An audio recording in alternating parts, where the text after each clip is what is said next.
they have a white debater on their team, which inherently means they have more whiteness than us. We obviously know that JJ is not white. It's pretty obvious. Go down onto our pick. We give you 3 warrants why we subsume all of their protests and affirm their protests. In a pick, what it means is you are furthering their cause just minus the whiteness. As Rebecca is a vehicle for this movement, we say whiteness is really bad for representation in queer people, and it's a bad form of furthering this protest. The best way to further the protest is to vote for our pick and to affirm it, but minus the whiteness. They say that we're taking over JJ's labor, but first, this is a new response. If they read this response before, we probably would have read a CapK about how you can't use labor across identity lines. That's a really bad thing to do. Second, how picks work is you affirm their protest. We're not taking over their labor. It's just a technicality of debate. Then they say that it's trans exclusion. No. Couple responses that they dropped from Sanji. 1, our constructive speech was about personal experiences, about our identity. We are not comfortable discussing our sexuality on a live stream with 130 people. Second, we say that them telling us how we should represent our advocacy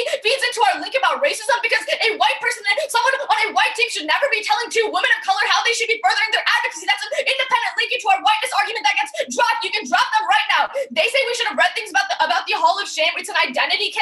We are not trans debaters. We don't want to do that. Also, they don't put anything about women of color or queer women of color in their case, which means they also link into the exclusion. There's no independent offense off of this. Then at the bottom, all these stuff about the Louisville Project, their racist rhetoric and using the black labor as a way to further their advocacy is inherently racist. As an independent reason to drop them. They say JJ wrote the argument, but no, Rebecca is a vehicle of the movement. You should never use a white person who's saying the Louisville Project and using it as an example of their advocacy in order to further a movement. Then using black suffering to advance in the tournament is just a bad thing to do. Then they say that it's just an example. A white person just shouldn't use a black person's suffering as an example of their advocacy. That's inherently a racist thing to do, and it's too late to respond to this argument in Final Focus, and it's the largest dropped argument. There's also another dropped argument that links into racism about how they're telling us how to represent our advocacy.